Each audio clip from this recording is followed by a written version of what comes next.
daqui a mais um pouco a gente começa, né? E aí, fiquem à vontade aí. Vamos esperar um pouquinho para o pessoal entrar e a gente já começa.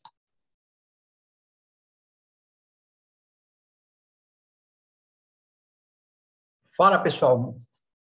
Muito boa noite aí a todos que já entraram, que estão entrando aí não deixa de ser uma live, né? Mas na verdade, um painel técnico aí privado, né? Onde a gente vai estar discutindo aqui mais esse tema aí com nossas referências da Sóbria e tal. E, bom, muito bom sempre estar aqui com vocês. Me chamo, para quem não me conhece, Léo Coimbra, né? A gente compõe aí a diretoria da Sóbria, a Sociedade Brasileira de Engenharia de Avaliações. E a ideia aqui, de fato, é fazer esse bate-papo, né? Com o professor Rubens Dantas, que daqui a pouco entra aí, para falar sobre esse tema, que é um tema, que é o primeiro tema de todo mundo, que é como não errar em engenharia de avaliações, né? A gente vai aqui só esperar um pouco para o pessoal entrando, né? Claro, algumas pessoas têm um pouco mais de dificuldade de horário, são pessoas do Brasil todo, então fiquem à vontade, a dinâmica vai ser da seguinte forma: o professor Rubens vai trazer um material aqui, vai fazer uma exposição mais ou menos 40 minutos, um PowerPoint, né? A gente vai aqui ficar mutado, mas podem depositar as perguntas aqui todas no chat, que eu vou controlando o chat aqui, vou capturando as perguntas, né? E depois de 40 minutos a gente vai aí, enfim, fazendo essas perguntas, vai ter uns 20 minutos mais ou menos aí de bate-bola, de perguntas e respostas, e vamos procurar extrair desse momento, que é um momento muito bacana para todos nós, com essas referências que são os professores da gente de sempre, tá? Então, podem colocar aqui no chat, eu vou aqui ficar também aqui mutado, né? O professor vai expondo e eu vou capturando as perguntas, e aí a gente vai controlando essas provocações depois que a explicação, que a explanação, no caso, for feita, tá? Então, de antemão, muito obrigado. Eu sou diretor de cursos da Sóbria, né? A gente está aqui nesse painel, que é um painel de aquecimento, de chamamento, na verdade, para o simpósio que vai acontecer de 7 a 11 de janeiro, aliás, de novembro, né? Agora, mês que vem, lá no Rio de Janeiro. Então, a gente vai ter aí toda uma semana de workshops, de minicursos, de palestras, de apresentação de trabalhos ainda, que teve seu prazo de submissão ainda prorrogado. Então, estão todos aqui convidados, convocados, né, para estar no Rio de Janeiro com a gente lá, debatendo a boa engenharia de avaliações, né, em diversas dimensões, da engenharia econômica também, tecnologia, enfim, um monte de coisa aí que a gente tem se deparado no mercado e que a gente também vai passar a enfrentar em 2023, tá certo? Então, de antemão, muito obrigado pela presença. Quem quiser chamar os amigos, pode divulgar o link aí. A gente está aqui, daqui a pouco a gente começa, tá? E vamos para o chat aqui, que as perguntas ficam sob meu controle, tá bom? Obrigado. Quem não me conhece, sou Léo Coimbra. Muito prazer, sou aqui de Recife. Eu acho que meu sotaque não nega, mas é muito bom poder estar com todos aqui, tá bom? Em nome da Sóbria e em meu nome também, tá? Muito obrigado aí a todos. Daqui a pouco a gente começa. Boa noite, Léo. Boa noite, Léo. Boa noite. Ô, professor, tudo bom? Pronto, chegou o homem já. Tudo bem? Tudo bom? Então, as coisas, tudo bem aí? Tudo jóia, professor. Já estamos aqui na hora, né? E estamos aqui com 43 pessoas, tá certo? Então tem uma galera boa aí, né? Ótimo. E diz uma coisa, boa noite a todos aí que estão nos assistindo. Estou vendo aqui Paulo Félix, Maicon, todos os outros que eu não consigo ver aqui, mas sejam muito bem-vindos aí. Vamos aproveitar ao máximo essa nossa reunião aqui. Na realidade, como eu estava ouvindo aí o Léo falando, vai ser mais um bate-papo, né? Eu trouxe alguns temas aqui para a gente, né, realmente, eu fiquei pensando tantas questões, isso poderia ser um tema de congresso, né? Porque a gente, quando começa a pensar nas coisas, são tantos os cuidados, né? E as verdades que a gente pensa que são verdades e depois elas nem sempre dão bons resultados, né? Então, tudo isso a gente vai levantando a bola aqui num tempo rápido e discutindo melhor lá no nosso simpósio, né? Sim. Aqui vai ser o aquecimento, né, professor? Aqui é o start, é o split final para o que vai acontecer lá no dia 7 de novembro, né? Daqui a 2 semanas aí, e a gente aprofunda isso tudo lá. Muito bem. Você está me vendo bem aí, Léo? Tranquilo, tranquilo. Tá tudo certo. Deixa eu tentar. Eu não sou muito bom nesse Zoom, não. Eu trabalho mais com o Google Meet, né? Mas deixa eu ver, então, se eu compartilho aqui a minha, Certo. esse PowerPoint que eu coloquei aqui. Deixa eu Professor, ver. então, eu vou fazer o seguinte, eu vou ficar aqui mutado, tá certo? Aí o senhor vai fazer a explanação, a gente vai, enfim, eu vou pegar o chat, vamos depositar no chat as perguntas e a gente vai, depois dos 40, né? Aí a gente vai pensando e vai bater uma bola aqui com todo mundo. Se você quiser já colocar aquela sua provocação aí no início, coloque, porque eu também botei uma provocação aqui para começar. Aí você, não sei se acha melhor colocar logo no início ou deixar mais para o final. Eu vou fazer a primeira, assim, assim, vou bater o centro, né? A gente Tá, não tá, o você futebol da vai. gente não tá muito bom, mas vamos bater o centro aqui. E aí, gente, a gente criou aqui um bate-papo que é o seguinte, que a gente sabe que errar faz parte do processo de aprendizagem, né? Mas errar em engenharia de avaliações, professor, é muito mais caro, né? Isso aí a gente precisa começar tendo os cuidados iniciais na medida que a gente vai fazer um trabalho aí. Então, eu pensei muito assim, um paradigma de um trabalho, o que é que a gente tem que ter de cuidados iniciais, né? Para a gente começar para começar bem, para depois não ter que desentortar o galho. É, é por aí, não. É por aí. Você depois você mandou um bocado de provocações muito pertinentes, que a gente, até ao longo da exposição, aí eu acho que também é cabível, se alguém quiser fazer alguma um posicionamento aí que não seja muito longo, a gente até para a gente direcionar Uhum. interesse e tudo mais, né? Eu Tá, vou eu estou controlando vendo aqui. Débora Carvalho também. Boa noite, Débora. Tudo bem. Boa noite, Então, professor. Tudo boa bom? noite, Débora. Tudo pronto? Boa noite, Léo. Opa, boa noite, tudo bom, Débora? Tudo bom? Tudo Ó, jóia. deixa eu tentar compartilhar aqui esse meu PowerPoint. Vem aí se está chegando. Ainda não. Peraí, deixa eu ver que eu não sou bom nesse negócio de PowerPoint. Deixa eu ver aqui. Screen. Share screen. Aqui, pronto. Acho que agora foi, né? Tá indo. Pronto, já tá chegando, já chegou. Chegou. Aí Chegou. me explica aí. Eu vou aqui. Aqui embaixo, aí, no último botãozinho à direita, né? À sua direita. Vai Tem aqui uma passando, né? telinha. Não, aqui no, vá pro lado Já contrário. está em, tá Pronto. em apresentação. Agora, Pronto, agora foi. Tá a primeira. modo de apresentação. E Tá, está tá. tranquilo aqui, né? Sim. Eu Tudo estava tranquilo. eu tava fazendo minhas contas aqui, rapaz. Eu acho que eu vou entrar no livro do Guinness. Professor. 41 anos ensinando engenharia de avaliações. Ô, professor, Será e continua aprendendo, não? Parabéns, professor. Eu acho que eu vou entrar no livro do Eu Guinness. chego lá, se Deus quiser, eu também chego. Muito bem, né? Muito bom. Bicho, é isso aí. E com muito orgulho, né? Já podia ter me aposentado. Já me aposentei da Poli, estou na Federal ainda, né? Mas aí fica naquela, sair na expulsória ou sair antes. Isso é uma grande dúvida. Mas, por enquanto, eu estou pensando em bater o recorde mesmo. Eu bater o recorde, acho que ninguém vai me segurar nesse Guinness. Bom, pessoal, Vamos lá. então é para começar mesmo, Léo? Para valer ou quer esperar mais? Não, estamos por 56, professor. Vamos embora. O horário aí, vamos embora. Entrando, né? Vai entrando, vai. É Então, pessoal, claro. mais uma vez aí, Léo. Então, eu vou. Estão me vendo aí também? Vai conseguir me ver e a apresentação ou só fica a apresentação na tela? Não, a gente está lhe vendo aqui na lateral da tela e Então, a as apresentação tá duas. boa.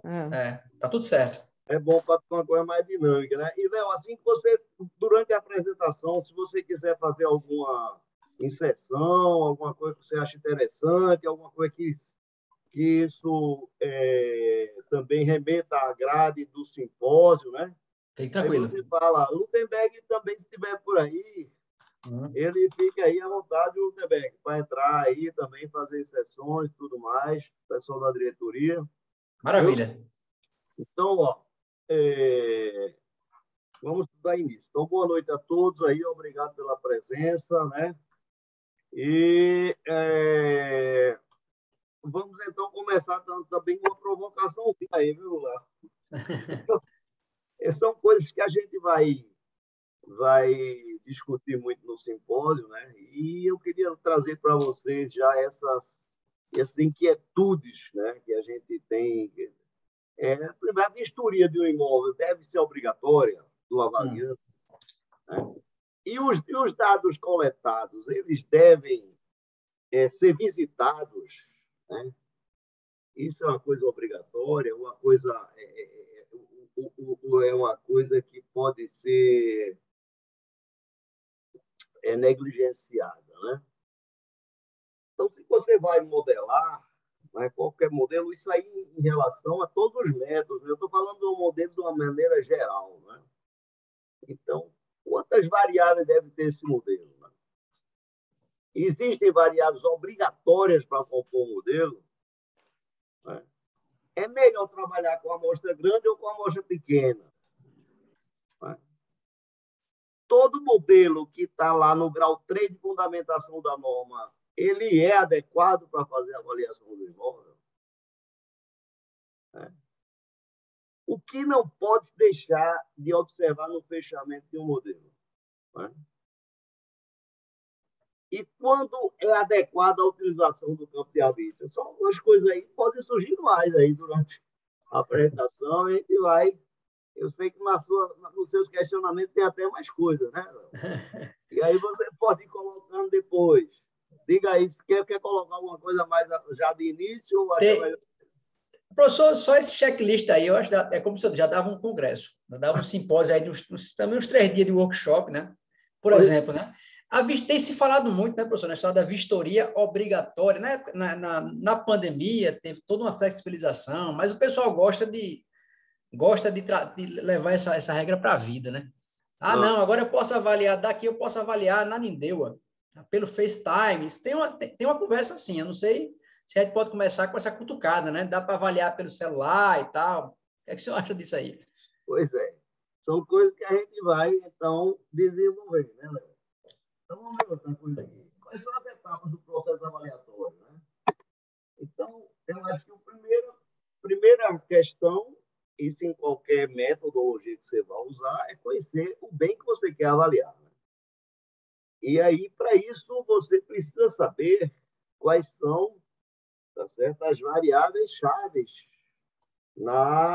que influenciam na formação do valor daquele bem. Porque a partir dali é que você vai direcionar todo o seu processo, né? Então, sem uma vistoria, fica muito difícil, né? Então, fica muito mais fácil você cometer erros. É até uma questão aqui controversa, porque a nossa estimativa, como a gente está usando inferência estatística... E aí? O que foi isso? Está aparecendo um eco aí agora. Mas já fechou aqui o áudio. Era alguém que estava com o áudio aberto. Vê bem, como a gente está usando inferência estatística, logicamente que toda estimativa nossa carrega uma margem de erro, né? Isso aí tem aí, estamos na época eleitoral, na reta final aí da eleição, e nós sabemos que todas as pesquisas, elas têm uma estimativa pontual e tem uma margem de erro. Não existe pesquisa que seja exata, né? A gente só sabe do resultado exato quando a gente conta todos os votos da urna, né? Que é exatamente o resultado da população, né? Mas é incrível como a gente consegue ter pelo menos uma tendência com um percentual ínfimo dessa população, né? Você conseguir aí 2 mil opiniões do Brasil inteiro, com um universo aí de uns 150 milhões, já tem uns 150, não, deve ter uns por aí, né? Uns 120 milhões, por aí, 120 a 130 milhões, né? De votante. E aí você, rapaz, veja que coisa interessante essa inferência estatística, né? Você com um percentual que é 0,0001% do universo. E você tem um resultado que dá uma tendência, né? É passível de erro? É, mas você tem uma tendência. E aí, professor, só para entrar no debate, agora, essa qualidade dessa projeção, dessa predição, vai depender muito da qualidade do que a gente coleta, né? A gente tem que ter aí uma matéria-prima. Eu digo muito que os dados são o nosso cimento, né? O equivalente ao cimento de uma fundação, né? São os bons dados, porque o cara pode coletar dados que não tem nada a ver com o que a gente quer, né? Exatamente. Então, a partir daí, né, só frisando que a nossa estimativa sempre vai carregar o mais de erro, né, mas o que a gente quer é, pelo menos, montar um modelo que esse modelo ele já não leve, tá certo, para essa estimativa certeza já de uma margem de erro tendenciosa, né, ineficiente e inconsistente, né, que são aquelas três características básicas dos estimadores. Né? A partir do momento que você conhece o bem, você direciona como é que você vai fazer a tua preparação de pesquisa e a tua coleta de dados. Tá? E para você diminuir essa margem de erro, tá? Você deve ser o engenheiro, normalmente, é um cara mais prático, né? Um cara mais simples. Né? Ele vai procurar o caminho mais curto, né? É aquele PET. É o PET CPM aí. CPM, então, rapaz, o cara não vai começar complicando a vida dele logo no início. Então, o que ele pode fazer no início de tudo é começar a buscar uma coleta de dados, tá? E preparar uma pesquisa, tá? Com dados o mais homogêneo possível do avaliando. Tá? Então, se você está dentro de um determinado bairro, por exemplo, e já tem dados suficientes naquele bairro, para que pegar em outro bairro? Né? Aí eu me pergunto, mas professor, eu quero saber se eu posso fazer uma avaliação com dados de cidade. Olha, tudo é possível na estatística. Agora, quanto mais heterogênea for a tua amostra em relação ao avaliando, mais complexo vai ficar o teu modelo, mais complicado, né? Porque se você pega dados de dois bairros, cada bairro já tem seus pontos de influência, cada bairro já tem seus... Então, já você vai ter que agora pensar em interações de variáveis entre bairros. Né? Ô, professor, e aí eu já começo a lembrar da vida como ela é, né? Um pouquinho do Nelson Rodrigues aí. Quando o cara está no interior do sertão, e aí o cara tem que avaliar um lote terreno lá, e você encontra cidades pequenas ali, acaba, na verdade, deixa 7 dados numa cidade, ele quer pelo menos uns 15, e aí ele tem que andar numa micro-região ali. Aí a pergunta que sempre vem é o seguinte: e a gente pode abrir quanto? Se a gente tiver que ir para uma cidade ou para 2 ou 3, como é que a gente deve fazer isso? Ou se isso é muito heterodoxo? Isso é uma dificuldade que quem está no interior, quem está no sertão principalmente, né, que tem muito pouco dado e é de campo, né, passa muito aí. Essa é uma pergunta constante, né? Então, é como eu digo a você, depois a gente vai ver, é melhor uma amostra pequena ou uma amostra grande? Uhum. Então, é uma coisa que a gente vai discutir. Vai mostrar aqui um pouco, vai mostrar um pouco, e aí vai explorar isso mais. Uma palestra que você tem na grade minha aí de Lutemberg, que é exatamente Small Data e Big Data. Né? Isso. Então, você sabe que a norma permite que você trabalhe com um mínimo de até 3 dados. Né? Então, se esses 3 dados, você tiver 3 dados assemelhados, você não precisa estar aí correndo para outra cidade, nem nada. Tá? Você pode fazer seu trabalho. Tá? Então, é isso. Tá? Se você está trabalhando, quer fazer avaliações, por exemplo, de um apartamento que está numa região de praia, e você agora está a 500 metros da praia, para que você vai pegar apartamento na beira-mar? Né? Isso vai complicar muito o seu modelo. Tá? Então, quanto mais, tá certo, homogeneidade você tiver nesses dados, mais simplificação você vai ter no seu modelo. Tá? Ô, professor, e a verdade, o contrário, a gente diz muito, né? Então, não tem aquela máxima, né, de que o cara, rapaz, então, por outro lado, na medida que eu tenho uma diferença, uma heterogeneidade, não, mas aqui eu boto uma dicotômica, boto um código alocado. Aí é aquela história, não, eu vou fazer uma amostra que tem 50 dados aqui em Recife e 14 dados na Lua. Aí eu boto um Recife e 2 Lua, né? Então, é aquela coisa, a variável que está no modelo, não é porque ela está no modelo, né, que ela vai, como eu digo, desentortar aquele galho. Há que se ter uma coerência de saída, né?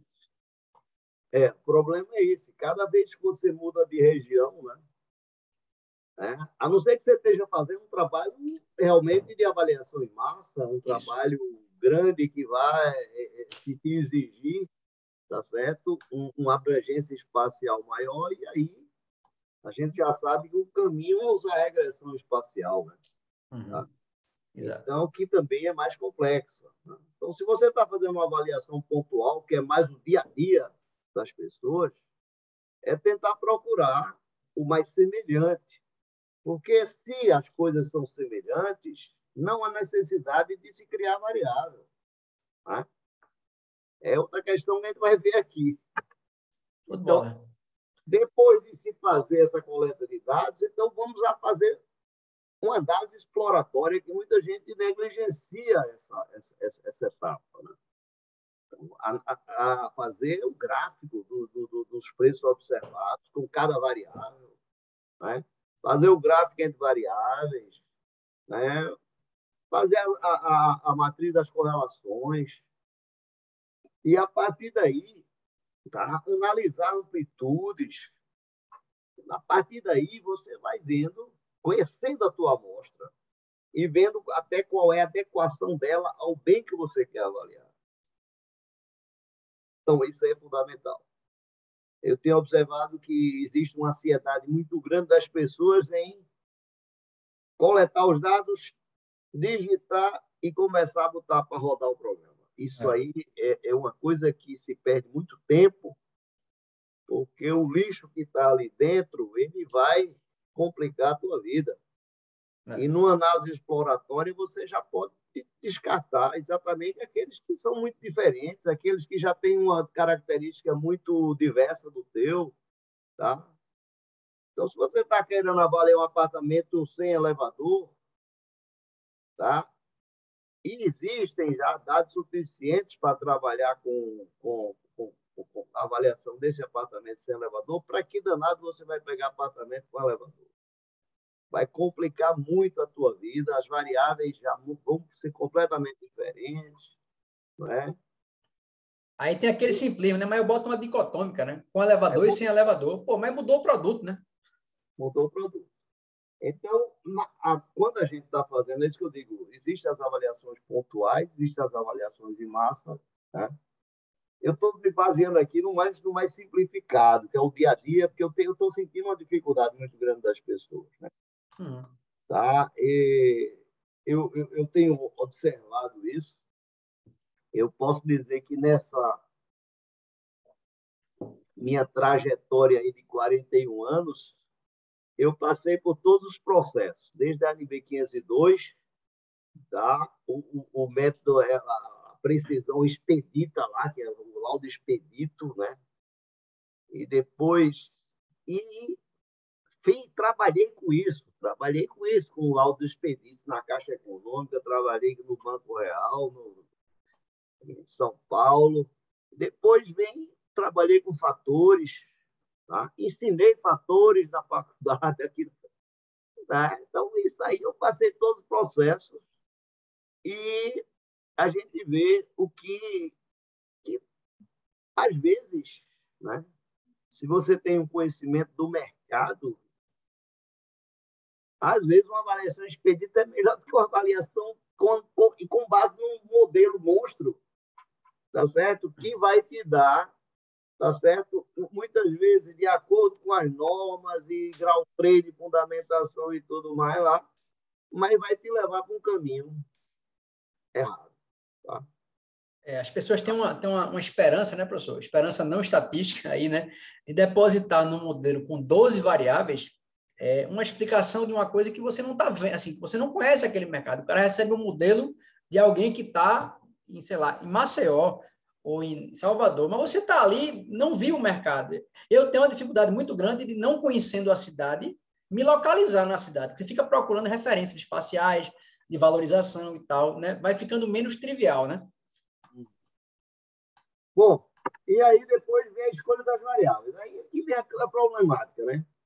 Será que as variáveis, existem variáveis obrigatórias? Ou seja, a área tem que estar presente no meu modelo? A idade tem que estar presente? Se você estiver fazendo uma avaliação numa região de praia, você tem que ter a distância à praia. Bom, isso são coisas que você vai poder testar na análise exploratória. Tá? Mas somente, tá bom, a tua modelagem e a coerência com o mercado e o bom senso do engenheiro, ele vai poder tomar, te levar a essa decisão de incluir ou não uma variável. Tá? Agora, incluir ou não uma variável, se você tira uma variável do teu modelo, ela tem que estar homogênea com o teu avaliando a questão. Então, você só tinha dados de área ali, área de 90 a 110 metros quadrados. O preço unitário numa área de 90 a 110 metros pode ser que não seja significante, porque pode existir uma variação muito pequena. Mas o teu tem 200. E aí? Existia uma extrapolação, né, de uma variável que não estava no teu modelo. Ou seja, uma extrapolação extra-modelo. Então, esse é um dos cuidados que deve ser observado. Professor, a variável pode estar ou não no teu modelo, mas o teu avaliando, se ela não tiver no teu modelo, o teu avaliando tem que estar homogêneo com ela. Já tem que estar, assim, indiretamente dentro das características do avaliando e da amostra. Exatamente. Né? O teu avaliando tem que estar dentro daquela amostra. A amplitude da amostra tem que compor o avaliando. Uma coisa que assim, no começo, principalmente, era muito difícil de entender, era avaliar caixa econômica. Minha casa, minha vida, lá nas praias, né? Aqueles privês. Aí você tinha eu aprendi que variável é tudo aquilo que varia, né? Por mais trivial que seja. Você tinha áreas construídas privativas que era de 52 metros quadrados a 57.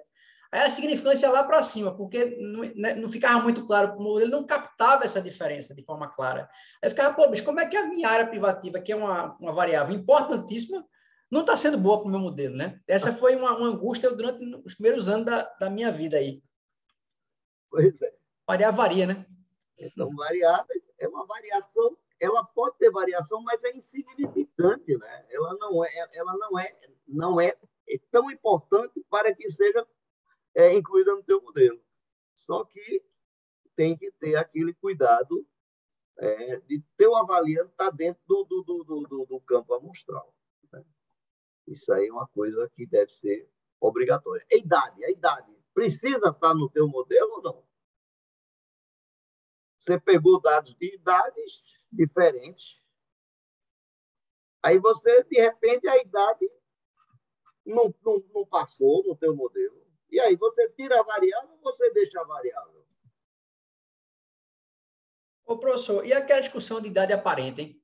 Essa é uma discussão boa, né? Eu acho que aí a questão da idade aparente já foi uma saída para que a gente também não possa ser criminalizado, né, e invalidado o nosso laudo em função de um erro de 1 ano, 2 anos, 3 anos na idade. Né?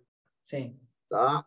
Aí, algumas pessoas acham que a idade aparente ela tem a ver com o estado de conservação. Eu discordo. Eu acho que a idade aparente é a idade real do imóvel, o mais próximo da idade real que você consiga. Tá? Estado de conservação é outra história, já é outra variável. Aí tem gente que joga a realidade aparente querendo juntar as duas coisas numa variável só, não. Idade, tente procurar a idade mais próxima da real. A gente Entendi. trabalha com a idade aparente porque a gente não tem, e ia ser dificílimo a gente ter, né? Nem todas as cidades têm o que o Recife tem, né, Léo? O Recife tem o ano de construção de cada edifício, de cada imóvel da cidade. No site a gente consegue isso facilmente. Sim. Mas isso não é uma coisa recorrente aí em outras cidades. Que é um pouco as pessoas têm a ideia de atrelar, como o senhor falou, a questão do retrofit, né? Você faz um retrofit de fachada, mudou a pegada ali da solução de fachada, parece que é uma coisa nova, ou mais nova, né? Mas no íntimo, ele ainda, o imóvel daquela tem 50 anos. Uhum. Agora, na realidade, ele tem um estado de conservação melhor, ou seja, foi reformado, não foi. Sim. Aí é outra história, mas é importante que tenha a idade dele que seja considerada. Tá? Então, a idade pode ser negligenciada. Bom, vamos supor, você tem dados com idade de 1 e de 40 anos na tua amostra. Será que essa idade pode sair da tua amostra, do teu modelo? Aí você não tem significância estatística. Tem dados com a idade variando de 1 até 40 anos. E aí rodou o modelo e deu mais de 30% naquela idade, variabilidade. Tira a variável, deixa a variável. Tá bronca, né? É bronca. Bom, na hora que você tira uma variável, você está assumindo o compromisso com o seu cliente e com tudo que você está fazendo, com a sua assinatura, de que um imóvel com 1 ano e com 40 anos tem o mesmo valor. Isso em condições ceteris paribus, né? Uhum. Ou seja, mantendo as demais condições constantes, alguém trocaria um imóvel com 40 anos de idade por um imóvel novo sem ter nenhuma troca, sem ter nenhum. Tem coerência isso? Pois é. Tem coerência? Aí, completamente incoerente. Então, se acontecer isso no teu modelo, é porque existem problemas sérios que estão ocorrendo na tua coleta de dados, ou alguma variável muito importante que você não está levando em consideração. Por exemplo, os apartamentos mais velhos podem estar mais bem localizados e os mais novos estão mais mal localizados, e você não levou em consideração essa variável de localização. Tá? É uma coisa que a gente precisa ter muito cuidado, pessoal. Fazer uma diferenciação entre homogeneização de características e homogeneização de valores. Tá? Porque quando a gente usava lá o nosso livrinho lá amarelo do IBAP, né? Se você pegar direitinho lá, é homogeneização de valores. E aí, depois, Gilson veio com um trabalho que, inclusive, foi premiado no Congresso, Gilson Lima, que aí criou exatamente uma questão lá que ele dizia o seguinte: se você deshomogeneizar os valores, é porque o teu modelo, os fatores não são bons. Ou seja, na realidade, você pode ter uma amostra de valores completamente homogêneos e de características completamente heterogêneas. Não é verdade? Então, não é homogeneização de valores, é homogeneização de características. Então, você pode ter valores muito próximos, com características bem diferentes.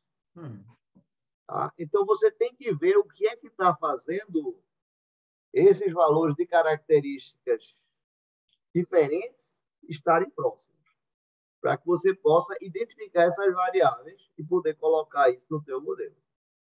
Ou seja, pessoal, é aquela coisa, né? É como o senhor falou, eu tenho um prédio antigo, muito bem localizado, e eu tenho um prédio novo, não tão bem localizado, uma coisa meio que compensando a outra no preço unitário. E aí, só que é o mesmo preço unitário para dois produtos completamente distintos, inclusive no tempo. Né? Exatamente. Então, o que pode estar acontecendo é isso. Os imóveis antigos, mais bem localizados, e os mais novos, e você não levou em consideração isso. Aí vai dar problema. Vai dar problema porque a variável, né? E aí, com certeza, vai dar uma multicolinearidade, mas é importantíssimo isso. A multicolinearidade, ela não quer dizer que você vai ter que retirar uma das variáveis. Isso é um grande erro. A multicolinearidade existe e ela vai ter que ser incorporada ao teu modelo. Só que aí você, na hora que você for avaliar, você tem que ver se o teu avaliando ele segue aquela estrutura de colinearidade. Tá? Porque se todos os prédios velhos estão bem localizados e os que são antigos e os que os novos estão mal localizados, você, nesse modelo, vai dar uma colinearidade entre idade e localização. E você só poderia agora avaliar um apartamento velho se ele estivesse bem localizado, ou um prédio novo se estivesse mal localizado. Porque se você pegar um novo, tá? e estiver bem localizado, isso está completamente fora da tua amostra. Isso vai dar uma distorção imensa. Então, esse é um dos cuidados básicos, tá? Para que você evite erros. Nunca retire variáveis do teu modelo com multivariabilidade. E observe sempre as restrições desse teu modelo, tá? Para que você só possa fazer a avaliação daquele bem se estiver dentro da mesma estrutura de multivariabilidade. Sim. Ou seja, o modelo é válido para aquela restrição de utilização dele. De utilização. Muito bem. Agora, eu pergunto, e se as idades, você tem idades aí de 15 a 20 anos, e não deu significante, será que dá para tirar? É um pouco daquela discussão, né, que eu falei da área, né? Tem uma variável que não varia muito, né? Então, é capaz do modelo não captar tanto esse range e aí não tem uma tendência definida. Não tem tendência definida. Então, o que acontece? Você está na realidade, quando você modela, você está querendo explicar o comportamento do consumidor. Então, será que o consumidor está vendo essa diferença aí de 5 anos? Pois é. Né? Então, isso pode existir uma diferença tão pequena que não dá para captar no modelo. Então, se o teu avaliando também está nesse mesmo range aí de 15 a 20 anos, você pode negligenciar a idade. Né? E agora você vai fazer a tua avaliação, porque a média ali está entre 15 e 20. Então, não vai dar problema no teu modelo. Agora, sempre ter o cuidado. Né? Porque se o teu avaliando tem 5 e você só coletou dados de 15 a 20, aí esse modelo não vai ser adequado para você fazer a tua avaliação. Tá fora o avaliando está fora daquele núcleo amostral que é importante, né? Fora da amplitude amostral. Então, esse é um cuidado muito importante que você tem que ter com a escolha das tuas variáveis na tua modelagem, né? Com a escolha da metodologia e especificação do modelo. Especificar o modelo, né? Então, dependendo da situação, você vai poder usar método comparativo preferencialmente, tá? Se você tem dados para isso. Aí, tem gente que tem que achar que tem que ser regressão. Não precisa ser regressão. Se bem que o modelo nulo é uma regressão, né, pessoal? Mas, de repente, se você tem uma amostra homogênea e encontrou, tá com 5, 6 dados e consegue fazer o teu modelo lá, né, e dar um bom resultado, para que regressão? Não, mas o banco só aceita se for regressão. Não. A própria norma, ela aceita, tá, o enquadramento das amostras homogêneas. Tá? Então, no momento que você fizer uma análise exploratória, certo? Você verificar que não tem tendências, tá certo? Para aquele range, né? Que tem a coerência do mercado, né? A partir do momento que você verificou, tá certo? Que jogou o teste F lá e o teste F simplesmente a hipótese nula foi aceita, né? O que é que significa o teste F com hipótese nula aceita? Simplesmente é porque você está rejeitando aquele modelo e aceitando o modelo nulo. O que é o modelo nulo? É um modelo sem nenhuma variável. Tá? Então, um dos testes de homogeneidade de amostra é exatamente o teste F. Né? Então, se esse teste F, você já tem uma análise exploratória, já verifica que não existe nenhuma tendência forte, você roda o modelo e o teste F dá mais de 5%, então, teoricamente, o modelo nulo é o modelo aceito. Aí você vai aí para a tua metodologia, né, que poderia, de repente, não sair pelo método comparativo, você não tem dados, teria que correr ou pelo método da renda, ou pelo método custo, aí, o evolutivo, dependendo, o método custo para simplesmente para benfeitoria, né? E o método evolutivo para imóveis de uma maneira geral. Ô, professor, deixa eu pegar o gancho aqui dessa história. Né? Porque a norma ela enquadra, se bem no grau mínimo, sim, mas ela admite o fator de comercialização arbitrado. Sim. É uma coisa que cabe tudo. Na norma cabe tudo, né? Então você tem que ter muito cuidado com isso. Porque, de repente, você encontrou um custo de redição lá do teu imóvel, né? Somou terreno, é uma coisa que é importante. Existe o custo de redição da benfeitoria, que é o custo da benfeitoria depreciado. Existe o custo de redição do imóvel também. Então, no custo de redição do imóvel entra o terreno, porque é um custo para você produzir aquele imóvel. Sim, claro. Está na composição do custo do imóvel. Aí você chegou num custo de redição lá de, vamos supor, aí de 100. Aí você, não, mas eu acho que vale 300. Então, simplesmente bota um fator de comercialização aí, multiplicando por 1 mais 2. Ou seja, fator de 200%. Né? Então, isso são coisas, né? A mesma coisa do BDI. O BDI, você pode fazer eu tenho custo de direto, né? Aí da tua obra, que é mas aí o BDI você pode arbitrar também. São coisas que precisa rever, né? Tá? Professor, deixa eu pegar só o gancho aqui, que você está falando, acabou falando de abordagens e métodos, eu vou para o método comparativo, e não precisa ser por inferência, pode ser o método da renda. Aí eu começar a pegar aqui as provocações do chat, que a turma está começando a esquentar aqui no chat, e tem uma pergunta aqui sobre fatores, né?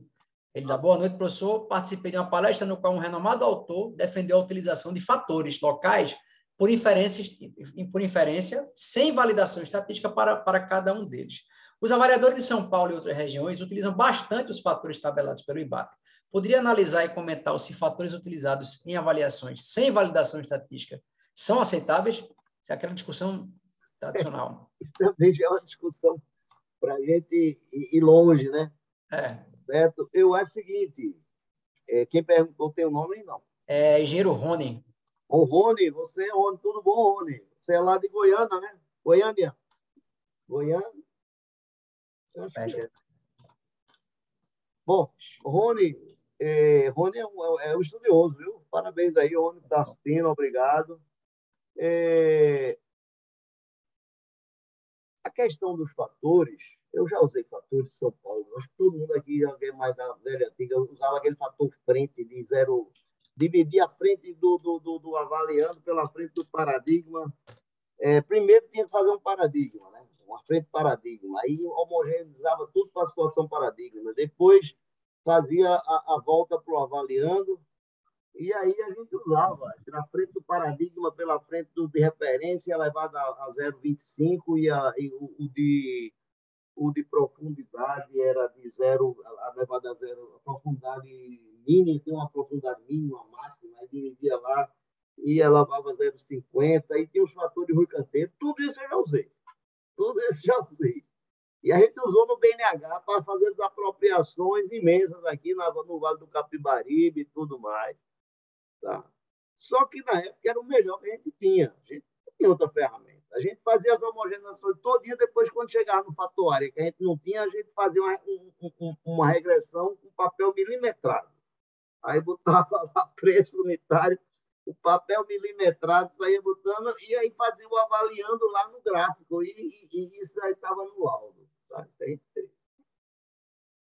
Agora, hoje, tá certo? a norma ela só admite fatores que sejam comprovadamente comprovados por estatística e publicados por entidades reconhecidas, né? Então, utilizar fatores sem comprovação estatística já tá fora de norma, está completamente fora de norma. Agora, o que usualmente, né, professor? Usualmente é o que a gente vê muito aí, são avaliações por fatores, inclusive em perícia, mas que não tem nenhuma demonstração, fundamentação ou origem, inclusive contemporâneo, né? Que é outra questão também. Isso é uma das coisas que denigre a nossa imagem, né? Denigre a nossa profissão, né? Era a mesma coisa que cada um pegar a norma de concreto e cada um agora achar que pode fazer qualquer traço, qualquer um vai usar o recobrimento que deve, que acha, né? E cada um vai agora botar um coeficiente de segurança que acha interessante, e isso aí vira todo mundo mestre de obra, né? Ou pior do que mestre de obra. E existe muito isso, inclusive, na justiça, né? É uma pena, né? Então, eu acho que a gente deveria primar, né, pela nossa atividade, que é uma das atividades mais nobres da engenharia, eu admito. A gente trabalha com ciência, né? Trabalha com ciência. Então, é uma das atividades da engenharia que eu acho que mais mexem assim, com a criatividade, né? Porque modelar é uma arte, né? Não existe uma receita de bolo para dizer, ó, tem que estar variável, tem que estar outra variável, tem que ter essa função, essa relação funcional ou não, né? Agora, se você conseguir já fazer várias avaliações, ou ter uma amostra muito grande naquela região, naquele bairro, e você verificar que existe uma estabilidade paramétrica, né, em função para a área, em função para a frente, como influi cada variável dessa, para a idade, né?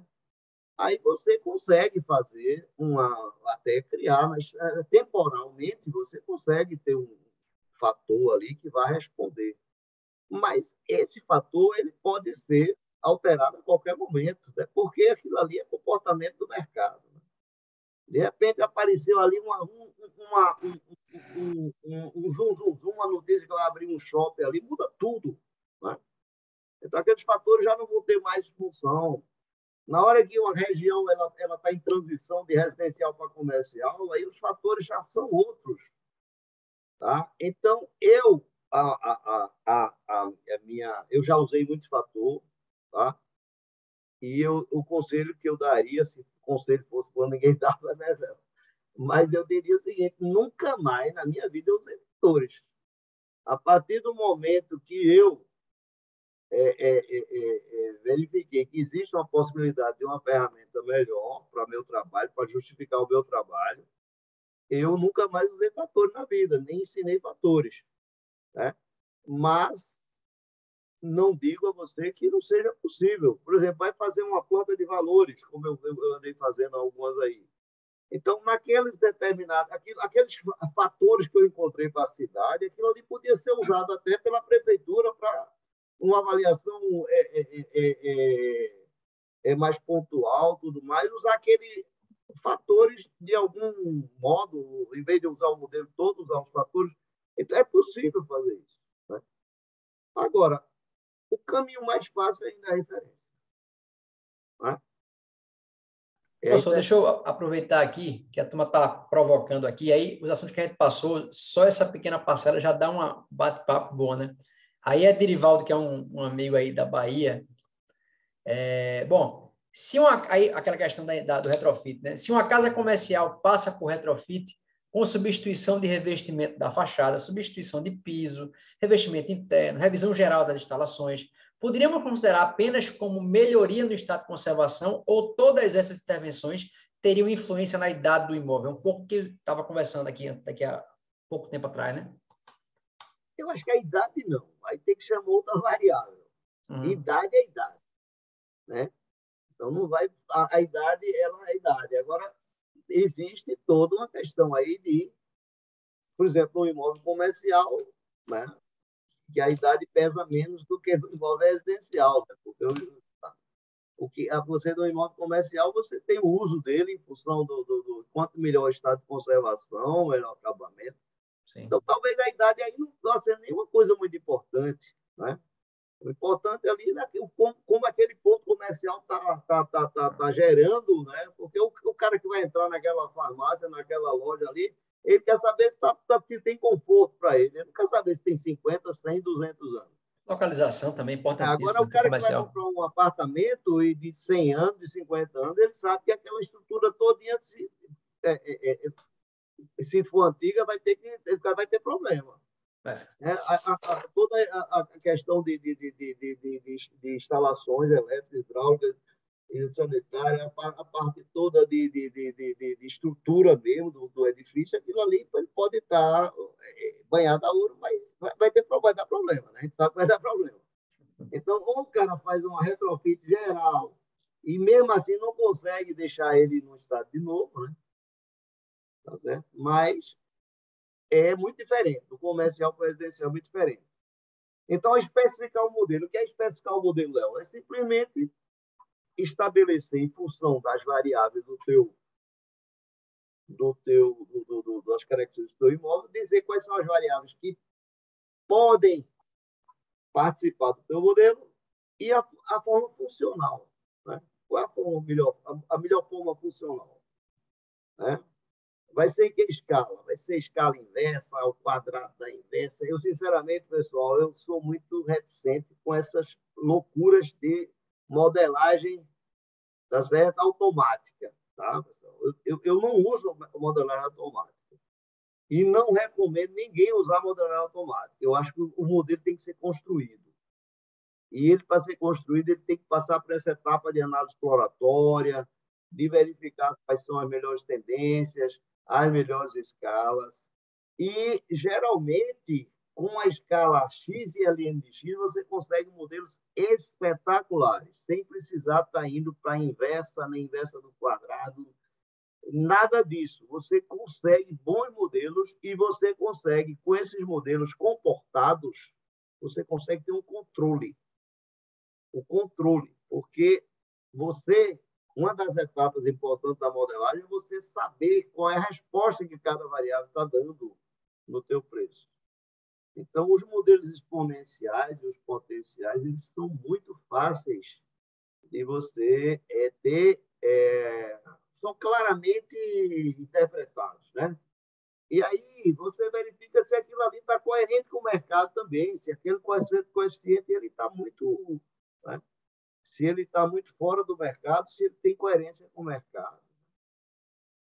Porque você imagine, agora, de repente, uma vaga de garagem, ela está aumentando 50% do valor do imóvel. Ó, e aí deu significante, deu tudo bonitinho lá, e você viu que essa vaga aumentou 50%. Existe coerência nisso? Pode existir, pode não existir, mas você, na hora que isso está está claro, está evidente, você tem como controlar. Né? Agora, se você coloca um modelo, um monstro modelo, como eu chamo, aí você fica tudo muito mais difícil. Você pode estar levando você para caminhos obscuros. Né? Bom, professor, só para fazer uma provocação aqui nessa história toda, que a gente está construindo todo esse checklist aí, né? Mas tudo isso começou no começo com a conversa da vistoria, assim, da história de como a vistoria é importante, e aí a gente brincou um pouco aqui no checklist e dizer, ó, vistoria protocolar não faz sentido, né? Aquela vistoria para inglês ver ou pelo celular não capta, e aí fala um pouco, professor, dessa história de a gente ter que ir lá para ver, para poder entender, inclusive, a dinâmica de mercado. Às vezes a gente vai com a ideia de variável, quando chega lá, essa conjuntura muda um pouco, né? Ou muda bastante, e aí a pesquisa vai ter que mudar também, e aí depois engatar esse debate com pesquisa de internet, né? Que é uma coisa que é muito utilizada, que a turma faz muito, né? Pois é. Então, tem essa questão aí como eu falei no início, o conhecimento do bem avaliar, isso aí é fundamental. E para conhecer, tem que historiar. Como é que você vai fazer conhecer sem pela internet, falar através de Google Earth, que tem uma defasagem enorme aí tempo, né? Por satélite, que é isso, né? E como é que será que você vai conseguir a variável mais importante na valorização do imóvel é a localização, sem você ir ao local, sem você sentir o local, sem ver a vizinhança. Então, você está arriscado, aí está fadado ao erro, né? Então, uma coisa é simples, são coisas simples, né? Porque você pode dizer, não, rapaz, modelagem é complicado, tem muita matemática, tem muito cálculo, é muito complexo, eu não consigo entender aquilo ali, uma caixa preta. Então, mas aquilo que é mais simples, a gente. Entendeu? Então, se você for uma pessoa criteriosa, tá certo? Você não vai deixar de fazer, tá certo? Uma vistoria do teu imóvel. Tá? Mas a coleta é muito chata. É chata. É o que eu diria. Lá no BNH, quando eu comecei no BNH, e depois Caixa Econômica, foi obrigado, todo mundo entrou na onda da avaliação. Mas no BNH, a avaliação era um departamento que pouca gente se interessava. Não, rapaz, eu não gosto desse negócio de pesquisa, de coleta. Aí, quando depois que a turma se aposenta, todo mundo vai dar aula, vou me credenciar. Ou seja, vou me credenciar para fazer a avaliação. Se você nunca gostou da atividade, aquilo ali não vai te fazer bem. Não vai te fazer bem e você vai começar a cometer erro na origem, né, Léo? Como você falou. Tá? Então, o que é mais simples, o que é conhecer o mercado, conhecer os dados. Porque aí você cria seu critério de comparação direto. Se você é uma pessoa que conhece o mercado, tá? Você conhece o seu avaliando, conhece os dados que estão no mercado, a probabilidade de você cometer um erro grosseiro é muito grande. E você já tem toda uma consciência daquele mercado. E como é que você vai ganhar consciência de mercado se você não visitar os imóveis, se você não... Né? E, logicamente, vocês podem me perguntar, e aí, como é que você faz coleta? Não, eu tenho uma pessoa que faz coleta para mim. Agora, eu checo toda essa coleta e eu vou conferir cada dado que é me informado, inclusive em relação aos preços informados. Né? Tá? Ô, professor, ainda tem a dificuldade que, não, às vezes, assim, não tão assim... no glamour da história, né? Porque é muito bonito fazer a modelagem, aquela coisa sofisticada, mas o cara está lá no campo, não sei qual é a sua taxa de insucesso, mas quando eu vou para o sertão, por exemplo, o cara pesquisa, às vezes, 100 dados, quando o cara vai validar o dado, que é aquela plaquinha na frente de um terreno, você não consegue nem falar com a pessoa, ainda tem essa. No campo, você tem uma perda absurda de informação por falta de condição de falar com o cara, né? E quando falar, não, isso aqui é Pedro de Noca, mas está em São Paulo, a certidão eu não conheço, eu não sei a área. Então, existe a dificuldade da prática, de quem está nas coisas mais erráticas, assim, que aí você, de fato, tem uma baixa de informação, que é muito mais difícil ainda, né? No campo, inclusive. Uma vez eu me lembro que eu fui fazer uma avaliação de um lote lá em Salgueiro, um loteamento. E dentro desse loteamento, eu vi que não tinha nada, rapaz, porque no interior você não tem. Você não tem imobiliária, você não tem jornal e nem internet. E aí, como é que você vai sair dessa bronca? Saboia, nosso mestre Saboia, ele brincava, dizendo que às vezes é necessário você tomar uma pinga naquele bar da esquina lá com a turma, para poder captar o mercado. Quem é o cara que é dono e tal, né? É. Então, a questão é essa, você... eu me lembro que eu saí batendo de porta em porta. E aí as pessoas iam me mostrando, não tinha escritura, mas tinha um recibo escrito à mão. Comprei esse lote por 3 mil, comprei aquilo ali, é uma fotografia que não dá, é um dado de mercado. É um dado fidedigno. Ô, professor, aí uma coisa que sempre me deixou atento a esse negócio. A norma fala, por exemplo, preferível que você tenha uma diversidade de fontes de pesquisa, né? Para que você evite o viés e tal, e o erro. Mas tem cidade que tem dono, e o cara é dono de metade da cidade. Aí é um monopólio e um oligopólio, é um mercado ineficiente. E aí, o cara sai como disso, né? Vê bem, aí você não tem o que fazer, porque o mercado vai dar aquele viés. Os dados já estão aí. Quem for comprar ali vai ter que cair na mão daquele cidadão. Pois é. Então, não tem o que fazer. Aí, agora você tem que diagnosticar esse mercado no teu alvo, né? E explicar muito direitinho isso, que existe esse viés para mais em função desse oligopólio, esse monopólio aí da história. E quanto tempo eu tenho mais aí, Léo? Só para me... Professor, a gente tá aqui, pessoal aqui, ó, estamos aqui em 84 pessoas. Na verdade, assim, aquele prazo inicial foi um prazo inicial. Vamos tocando. Mas podemos aí. Eu tenho 24 em live, não saí nem do... Vamos fazer várias lives, então. Vou ter que correr muito agora. Aí, ó, depois da avaliação com base no modelo anotado. Aí, essa questão, né? Você, na realidade, você tirou lá a tua variável do teu modelo, porque não estava dando certo, e aí teu imóvel, aquela história, teu imóvel tem 5 anos de idade, tá? E você simplesmente tirou a variável lá, que era de 5 a... Era de 15 a 20, e aí? Esse modelo vai servir para avaliar? Mas o modelo está todo dentro da norma. Ele tem lá grau 3, todas as outras variáveis significantes, entendeu? E quando você for enquadrar, vai dar grau 3. Tem muitos dados e tudo mais. Mas esse modelo, ele serve para avaliar aquele apartamento de 5 anos, quando, na realidade, a tua amostra só tem dado de 15 a 20, né? Será que dá para usar campo de arbítrio? Pode ser uma saída. Né? Mas nem esse é um paradigma, né? Grau 3 sempre é o melhor, né? Essa é uma pergunta que também se faz muito. É isso mesmo, né? Pois é. Então, é muito importante você verificar se esse modelo ele está adequado para aquele teu imóvel. A mesma questão da multicolonialidade aí, ó, do mercado que a gente combinou. Então, essa validação é muito importante, né? É muito importante. E aí, vamos seguir. Possíveis variáveis explicativas, isso aqui todo mundo já sabe bem, né? Vou passar isso bem rapidinho, né, pessoal?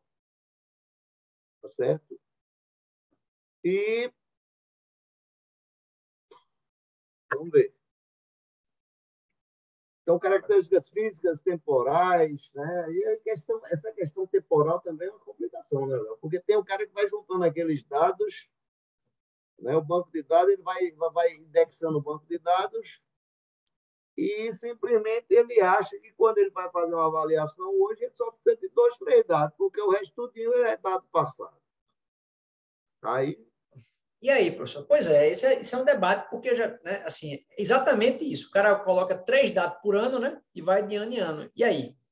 E isso representa, assim, essa é uma angústia que eu mesmo já discuti muito, né? Eu gosto muito de fazer a coleta contemporânea, que é o que a norma sugere como prevalência, né? Tem eu acho que, sei lá, se é um desestímulo, né? De repente o cara lá, vou dar mais 2 aqui, vou rodar o modelo. Vai dar bacana, vai dar estatisticamente bacana. E aí? E aí o problema, né? Porque, bebê, logicamente que os dados passados, eles representam também informações para o presente, né? Uhum. É uma maneira de você ter sua amostra ao longo do tempo, você poder analisar o comportamento do mercado, é muito bom, né? Agora, tem que ver se esse mercado, como é que esse mercado está se comportando, né? Se está tendo quebra estrutural, se não está tendo quebra estrutural. Né? Se daquele mercado acontecer ter fato novo, não simplesmente é um mercado que vem crescendo numa taxa constante. Porque se você colocar simplesmente uma variável temporal, você está admitindo que o mercado está crescendo aquela taxa constante ao longo de todo aquele período, né? Usando o modelo exponencial. Né? E agora, com essa pandemia? Né? Teve início de pandemia, teve meio e teve fim, né? Porque praticamente ninguém está mais nem aí para a pandemia. E aí, o que é que mudou? Teoricamente, você teria que ter aí, no mínimo, 2 quebras estruturais. Né? É uma antes, uma durante e uma depois. Então, se você simplesmente usa esses dados sem testar essas interações temporais, você está fadado ao erro grosseiro.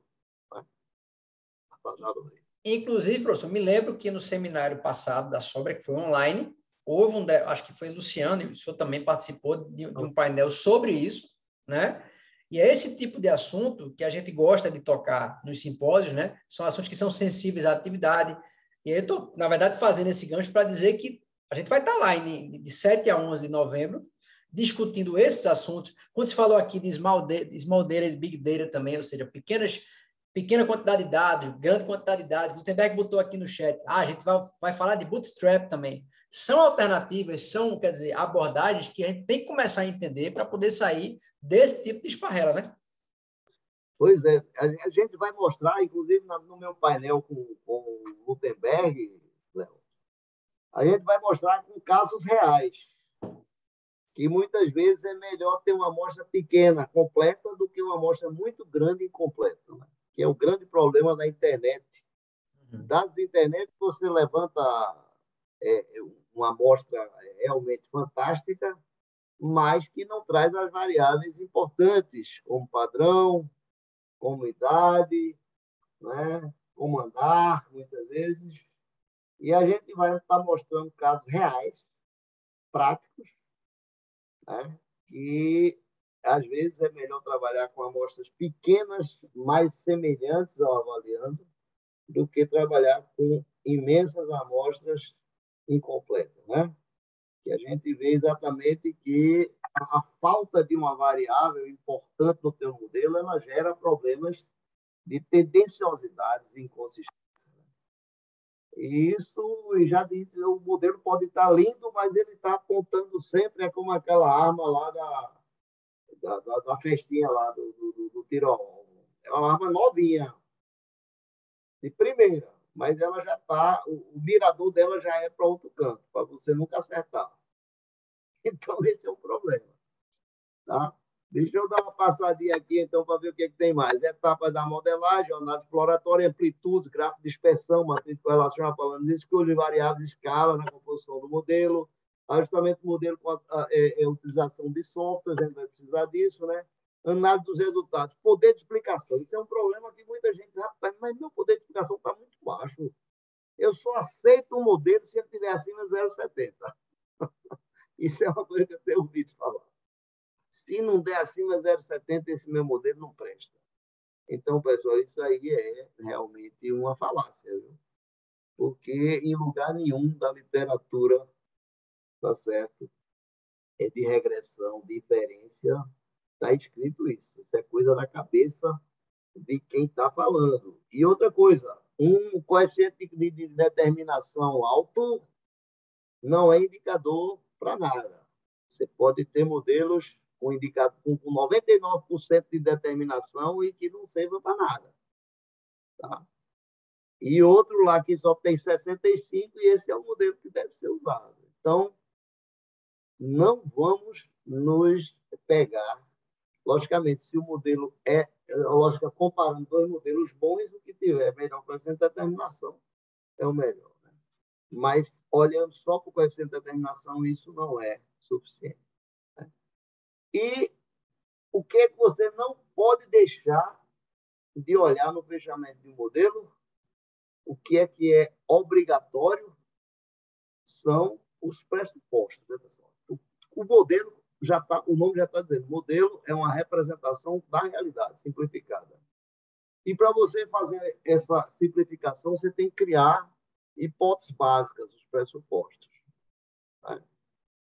Se você não tiver muito consciente desses pressupostos, aí você já começou num caminho errado. Você não vai chegar. Né? Então, você usa verifica esses pressupostos exatamente para ter estimadores que atendam aquelas condições básicas de eficiência, consistência e não tendenciosidade.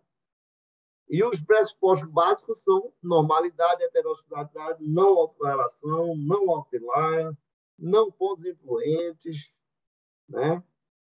Não clusters, né? Então, isso tudo você consegue ver de uma forma muito simples através do gráfico dos resíduos padronizados versus valores ajustados. Então, existem os estatísticos, a escola de Londres, por exemplo, que eu tive a oportunidade a sorte, né, de ter como orientador o Gauss Cordeiro, na minha dissertação de mestrado, que ele era do Imperial College de Londres. Então, esse cara ele tinha uma base estatística muito grande. É um dos maiores, hoje, ícone no mundo de publicação dessa área de estatística. E eu me lembro muito bem, tá? Na escola de Gauss, ele dizia, olha, os resíduos, o gráfico dos resíduos, ele media muito mais do que qualquer teste desse de econométrico. Agora, os econometristas já não gostam tanto do gráfico dos resíduos, eles preferem fazer os testes, né? Então, teste de normalidade, né? O Bruce-Pagan para a homocedacidade, tem vários testes aí de normalidade. Eu gosto muito do teste do... normalidade é o que eu uso mais. Qual é, meu Deus? Que agora passou. Mas vai ter, tá? Jacques Bera? Jacques Bera é um dos mais usados aí pelo nosso... os estatísticos, né? Eu gosto muito do Jacques Bera. Mas aí você tem os testes de autocorrelação, que é autocorrelação serial e temporal, basicamente, e espacial. Aí o pessoal diz, rapaz, e esse teste de Durbin-Watson? Posso usar? Esse é um problema. Porque Durbin-Watson não foi feito para autocorrelação serial, foi feito para autocorrelação temporal. Aí, uma das formas de se usar ele é através da ordenação dos resíduos, né? Você ordena os resíduos e vê se existe uma tendência, é um arrumadinho, tá? Mas não é o teste mais adequado. Aí, isso tudo por conta de um gráfico, né? Mostrar para o preço unitário, preço total é outro problema aqui também, que apareceu agora. Eu posso usar preço total ou preço unitário? Assim, usar o preço total e área sempre vai dar. Sempre vai dar. Geralmente dá. Agora, se eu usar preço unitário e área, às vezes a área não passa. Né? Mas eu estou avaliando uma casa. Eu vou usar preço total ou preço unitário? É preço unitário de terreno ou preço unitário de construção? É bronca, né? E aí vocês têm que ter muito cuidado com os sinais. Né? Os sinais. Porque se é preço total, geralmente vai dar o sinal positivo para a área. Se é preço unitário, em geral dá negativo, né? A não ser que seja zona de incorporação. Tá certo? Agora, para casas, quando a pessoa vai comprar uma casa, geralmente ele está olhando todo, não está vendo a área de terreno, não está vendo a área de construção isoladamente. Então, tem sido melhor usar o preço total quando você vai avaliar um imóvel como um todo, é uma casa. Bom, vamos passando rapidamente aqui, ó. Algumas coisas ficaram aí, são mais simplificadas, senão não vai dar, a gente não chega, não. Aí, ó, propriedades estimadoras, já falei que são essas três, é bom porque vai ficar aí depois para vocês, né? Para vocês, análise exploratória, ó. Aquela questão da análise exploratória, ó. Se você não fizer análise exploratória, ó, você vai simplesmente estar jogando isso no modelo e vai passar bem. Você simplesmente tem aqui uma tendência crescente, joga um modelo de regressão, vai passar. E vai passar porque a tendência é crescente. Só que aí você tem o problema da tendência da escala. Né? Então, na hora que você especificou mal o teu modelo, jogou uma reta numa tendência que é podia ser exponencial, por exemplo, você vai estar cometendo essa especificação do teu modelo. Isso vai dar zebra aí, ó, no gráfico de resíduos, né? Porque o ideal, quando você escolhe uma boa escala para variável, é que esses pontos eles apareçam de forma aleatória. Léo, vou correr um pouquinho aqui, viu? Senão vai dar meia-noite. Vamos embora. Ó, aí os pressupostos, como eu falei, que são os pressupostos da norma, tem que olhar a questão de micronumerosidade, tanto em relação aos dados como em relação à quantidade de dados por categoria, né, na dicotomia. Certo? E tem a questão da homocedasticidade, da heterocedasticidade. O ideal é que seja homocedástico, né, para você ter eficiência nos seus estimadores. Né? E aí o teste que eu falei, o Breusch-Pagan é o que eu gosto mais aí, nessa questão do homocedástico. E Jacques Bera, para mim, também é o teste preferido. Tá? Aí a questão da autocorrelação. Autocorrelação aqui, qualquer tendência nesses resíduos vai dar um problema de autocorrelação. Então, aqui é autocorrelação clara. Então, você, por mais bem ajustado que esse modelo esteja, com coeficiente de determinação de 99%, com tudo de significância no grau 3, um modelo desse não vai servir para você fazer sua avaliação. Luciano, boa noite, Luciano. E aí, ó, boa noite, doutor. Aí se usa esse dano boss também, agora tem que lembrar que ele tem que ser ordenado, tá? Do menor para o maior resíduo. Aí cria uma ordem de ordenação e joga como se os resíduos estivessem no tempo. E tem essa questão da correlação espacial também. Né? Você pode espacializar seus resíduos e o ideal é que você tenha resíduos positivos e negativos aleatoriamente distribuídos no espaço. Porque se tiver uma tendência de concentração de resíduos de mesmo sinal, aí já não dá para usar a regressão clássica, tem que ser a regressão espacial. Isso também é uma coisa que a gente vai ter lá no simpósio, né? A gente vai ter 2 horas e meia só falando no workshop de regressão clássica e espacial, eu e o nosso amigo Luciano. Luciano Brasileiro. Luciano Brasileiro, grande professor Luciano Brasileiro, vai me acompanhar aí nesse workshop na quarta-feira de tarde. A gente vai ter 2 horas e meia só para discutir sobre regressão espacial, inclusive com exemplos práticos e tudo mais, tá? E isso aí porque nem sempre vai dar para usar a regressão clássica, né? Lembrando que, na verdade, existe um pré-congresso, que são os mini-cursos, né? Que vão começar na segunda-feira, e aí a gente vai com os mini-cursos, tem o workshop, tem trabalho, e tem as palestras de quinta e sexta, isso tudo aí seguindo uma lógica da discussão histórica que a gente vai fazer aqui, de apresentação do trabalho até trabalho já consolidado, né, professor? Muito bom. Fora as conversas que a gente vai ter nos corredores ali, né? No cafezinho. Eu diria que é uma das grandes partes, uma das grandes partes é essa aí. Eu acho que a parte que eu gosto mais do nosso congresso simpósio é isso. É encontrar as pessoas, conversar, tirar as dúvidas e cada um levar seus causos, né? Para a gente conversar. E, de repente, até criar um ambiente do simpósio até para que as pessoas possam levar mesmo, né? Seus casos porque todo mundo pega bronca, né, Léo? Nessa avaliação, não tem 2 avaliações iguais, né? Cada uma é uma história. Né? Nem me fala, professor. O sofrimento é grande às vezes. E quando é 4 horas da manhã, o cara vai lá e não sai com sono já. Porque a vida como ela é, se estabelece, o cara tem que entregar. E aí? Né? Não tem glamour, não. Ó, então é aquilo que eu falei, ó. O gráfico ideal, quando você não pode deixar um trabalho sem apresentar esse gráfico. Isso aí devia ser obrigatório em todos os trabalhos. Né? Então, ó, aí você pode dizer, tão complicado e complicar a minha vida. Ah, o banco não paga muito bem, eu não tenho como fazer isso. Mas, rapaz, esse é o nome que está em jogo. Né? Eu acho que se você... Eu sei que existe a questão da sobrevivência também aí.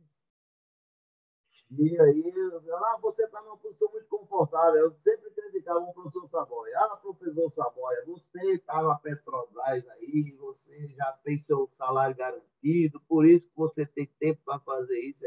Mas não é isso.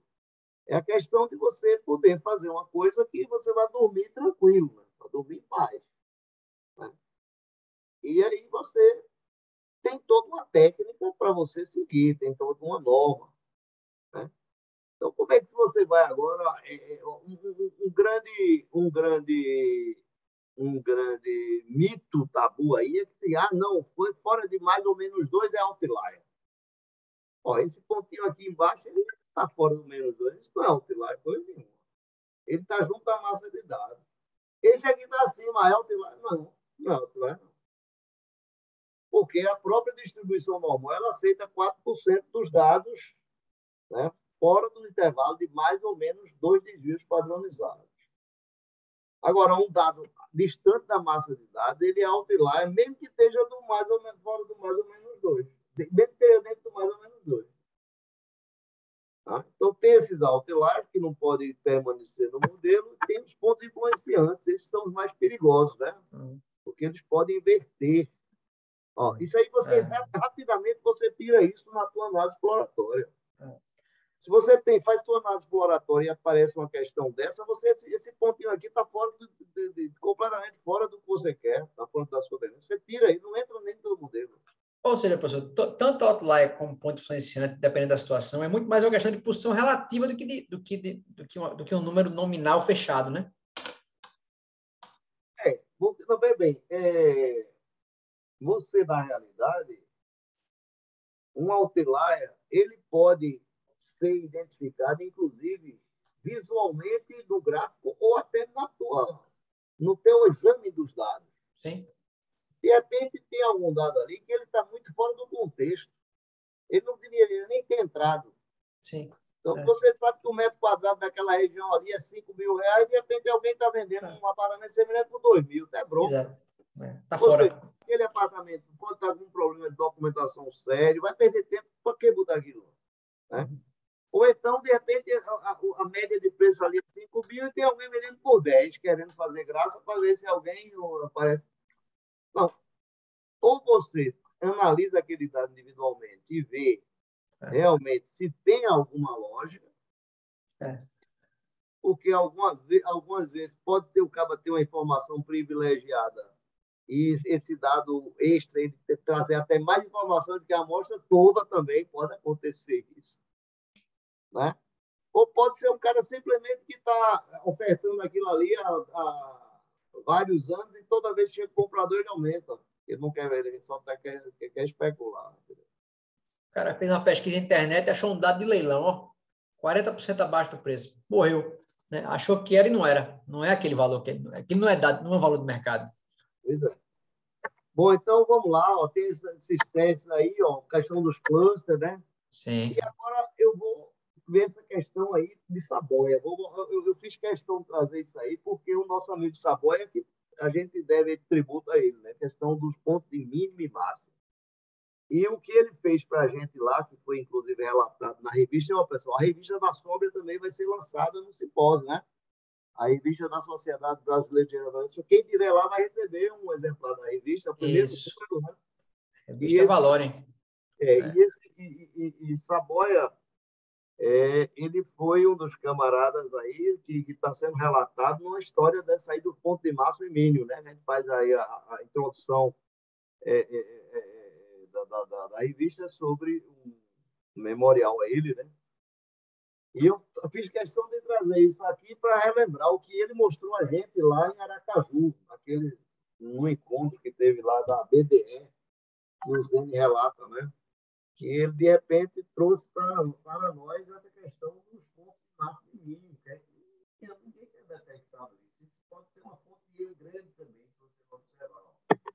Então, se você tem um modelo linear e você tem aqui está trabalhando com PU como variável dependente, o que você vai, na realidade, avaliar não é o PU, é o PT. Aí você vai ter que multiplicar o PU pela área.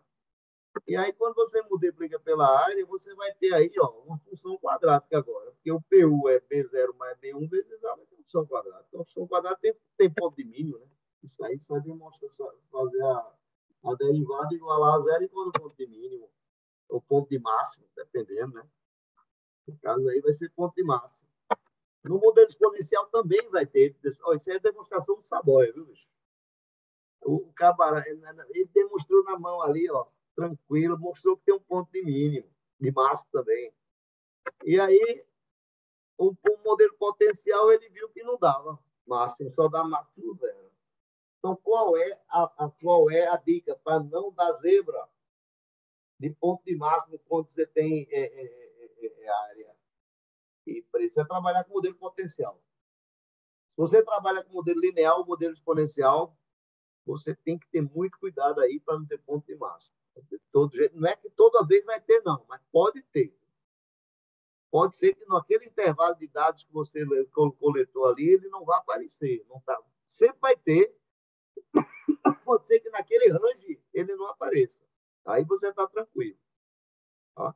Agora, quando você trabalha com modelo potencial, não. Aí não tem perigo de dar ponto de máximo. Eu vou mostrar para você rapidamente aqui. Isso aqui é um modelo linear, bem bonito aí, com poder de explicação ótimo.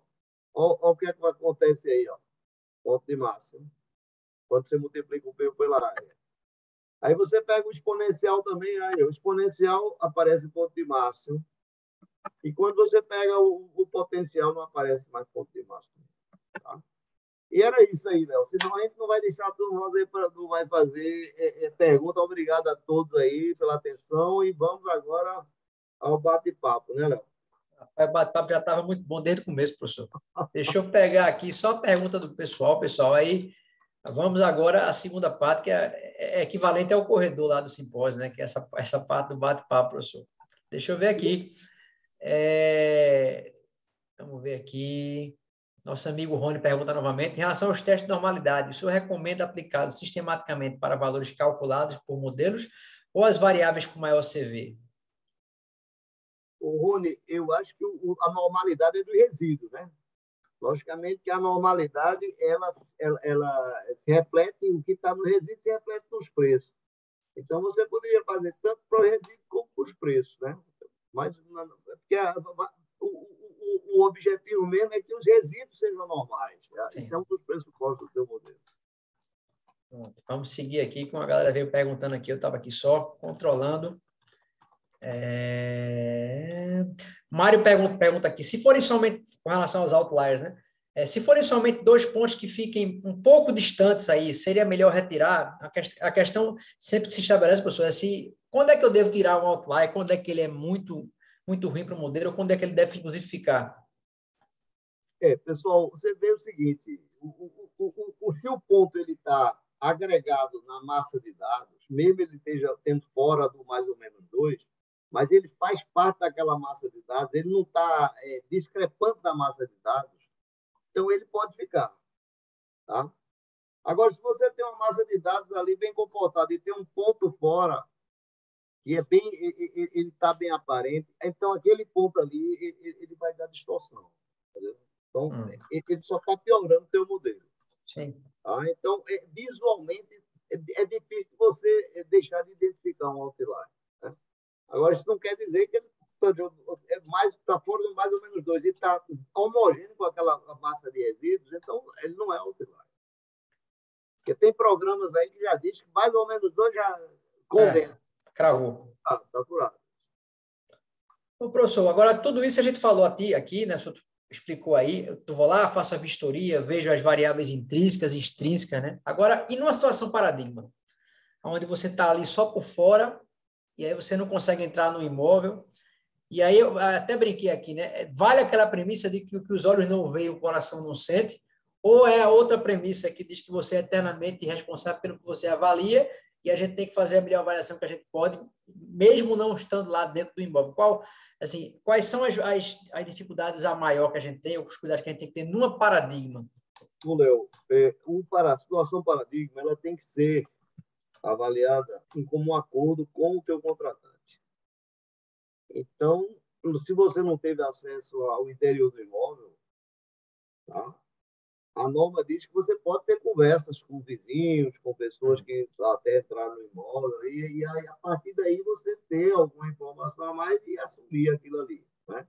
Mas é uma responsabilidade dividida, porque, na realidade, não é você que está simplesmente impondo aquilo. Você está criando uma situação e avaliando para aquela situação. Então, na realidade, a validade do teu laudo é para aquela situação. Sim. Então, por exemplo, alguém pode muitas vezes me perguntar, rapaz, e se tiver área não averbada. Bom, a área não averbada não deixa de ser uma situação paradigma também. Você pode simplesmente dizer, olha, eu estou fazendo avaliação, incluindo aquela área, você pode fazer para as duas situações, averbado ou não, mas a validade daquele teu laudo ali, ele fica condicionado à legalização daquela área não averbada. Entendeu? Então, você criou uma situação paradigma. Qual é? Legalização da área averbada, da área não averbada. Sim. É a mesma coisa o cara dizer, olha, rapaz, a minha área está invadida. Aí eu quero uma avaliação como se ela estivesse livre e desimpedida. É uma situação paradigma. Entendeu?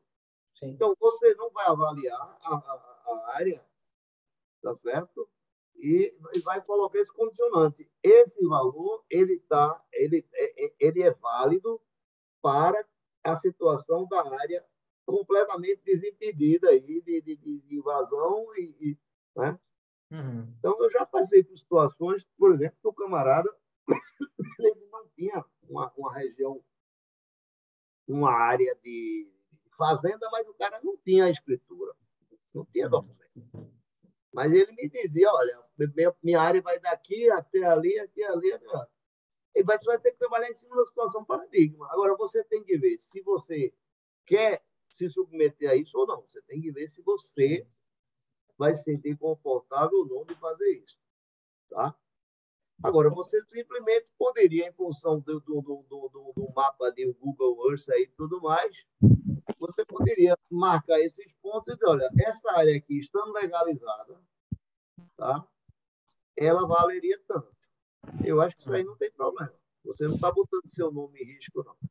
Professor, só pedir uma coisa, dá um stop share aí para a gente ficar com a tela cheia das pessoas. Tá dividindo a tela aí para a gente poder tirar agora. Melhorou. Maravilha. Foi falha minha. Uma tatora agora dá para ver todo mundo aqui. Estamos com 83 pessoas. Tá ali também. Yannick, tudo bom, rapaz? Paulo Félix. Professor Norberto, aí também. Não tá mais aí não, né, Paulo Félix? Cadê ele? Já foi embora, dormiu. Carlos André. Luciano é um cara que tem uma experiência enorme. O Luciano fez comigo o curso lá com Saboia, rapaz. O primeiro curso que eu fiz com Saboia em 1983, foi, Luciano? Tá sem áudio, Luciano, tá sem áudio. 84. 84. De lá para cá, o mundo só tem dado show aí. É muita experiência, né, Luciano? É verdade. E pegou aí 30 anos de Caixa Econômica, ou mais, uns 35 anos de Caixa Econômica. Imagino que esse cara, como chefe da engenharia lá de avaliações, o que ele não pegou lá pela Paraíba, hein? Pegou tudo que foi caso lá e a experiência incrível que esse homem tem e vai passar para a gente no simpósio. Vai trazer essa experiência, né, Luciano? Com casos práticos, né, Luciano? Lá para a gente lá no Rio de Janeiro. Chegou o Paulo Félix. Paulo Félix, aparece aí. Pergunta. Que mais? Pessoal, aqui, vou abrir aqui as perguntas, né? Assim, já a gente, claro, podemos ficar aqui até meia-noite, claramente, mas... Não, tá bom, rapaz. E queria convidar também o Lutemberg, que está aqui com a gente, Lutemberg, vice-presidente da Sobra, se ele quiser abrir para dar uma palavra também. Lutemberg? O Lutemberg é importantíssimo. Está por aí, está aqui. Yannick também é diretor da Sobra, né? Tá, a turma toda aí. Yannick... Muito bom.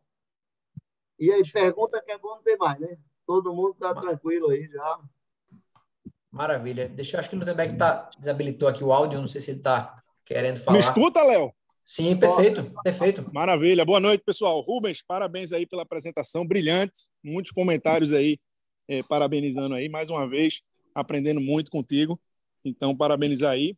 Obrigado. E reforçar aí o convite para o pessoal aí, para o simpósio, lá no Rio de Janeiro. Inclusive, se daqui já tivermos grupos aí, a gente já tem desconto aí, né, a partir de 5 pessoas. Então, a gente vai estar tratando lá de temáticas super relevantes, desde técnicas ali para trabalhar com pequenos conjuntos de dados, avaliação econômica, meta-quantificação do custo. Então, vamos embora. Então, aguardo vocês lá no simpósio e vamos em frente. Parabéns aí pela mediação, Léo. Show de bola.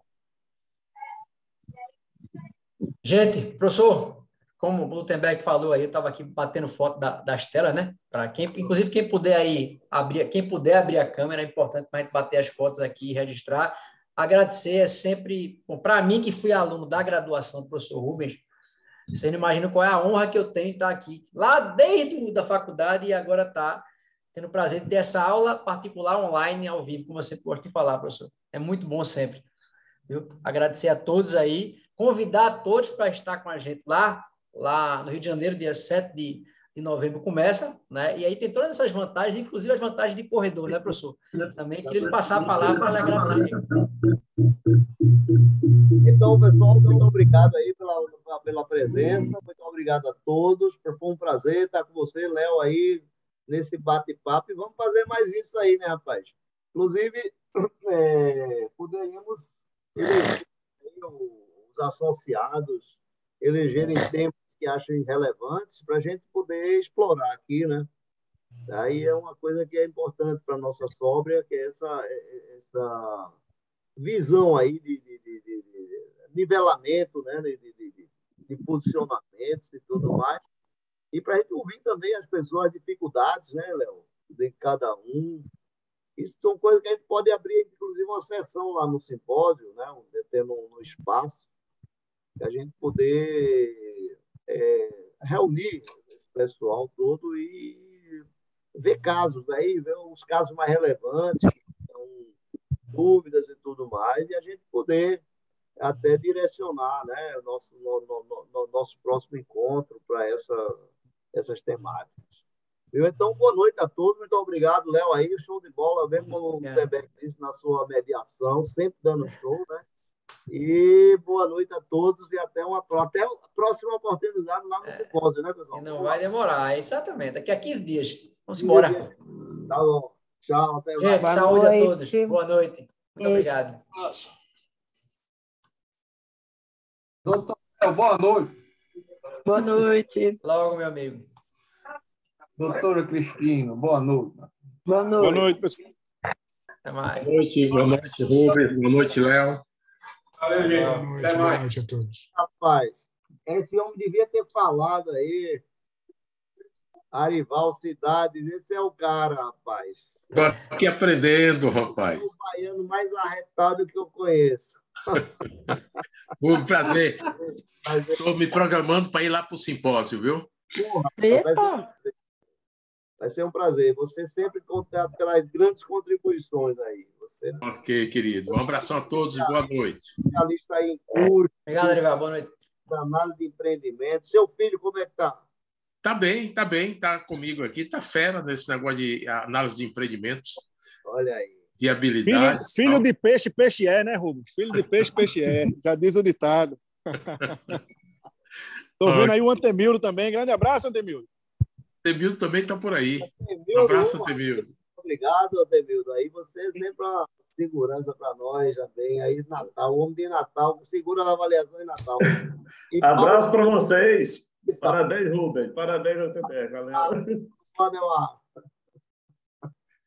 Parabéns, doutor Rubens.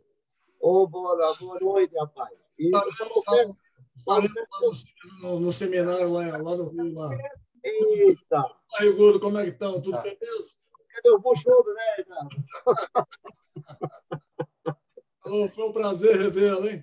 Oi, Ricardo. Obrigado, rapaz. Aí você vai estar com a gente lá, né? Passa aí. Você está pertinho, né? Beleza. Vai ser uma turma boa, viu? Vai ser bom a gente se encontrar pessoalmente novamente. Muito bem. Uma vez dá um tempo para a gente dar um mergulhozinho também lá no Leblon, que eu vejo que tu faz parte, né? Com certeza. Doutor Luciano, aquele vídeo já está agendado, hein? Beleza, cara. Um abraço. Tchau, pai. Boa noite. O homem forte de Campina Grande está aí também, né? Paulo Félix. Estou vendo ali no telão superior. Boa noite, Paulo Félix. É um prazer revê-los aí, professor Rubens. Tudo bom, Paulo? E teu filho vai com você, Paulo? Não, esse ano eu não posso não, professor. Eu tô fora da caixa, aí estou sem renda, mas fica para o próximo. Não, meu filho, eu não sei. Ele está na disciplina aí do doutorado, lá, aqui com a professora Isabel, que é na área de economia também e tal. e estava fazendo um curso de economia à distância, né? Tá bastante animado aí com as avaliações, né?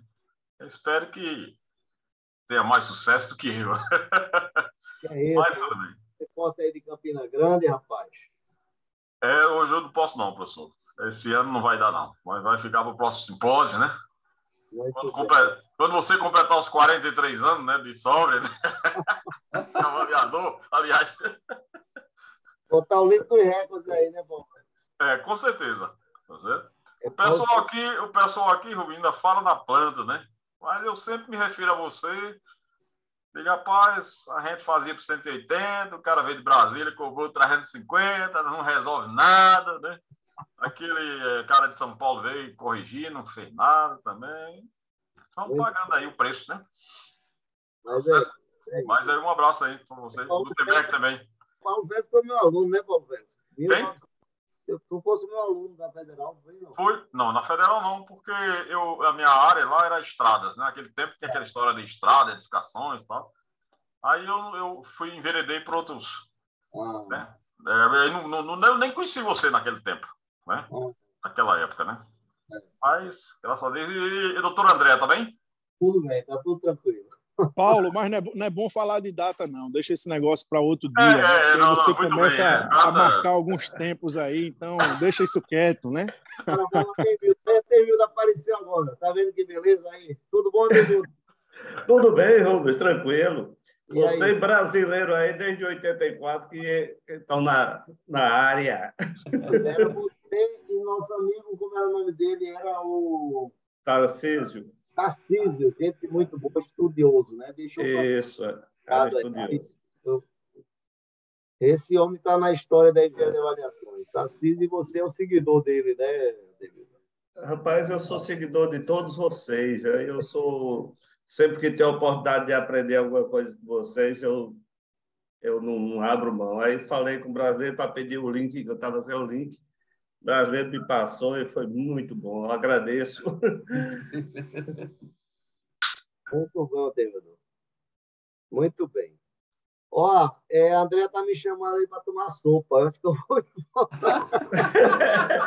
Hoje é terça, né? Boa noite. Um abração para todos. Tchau, Atemil.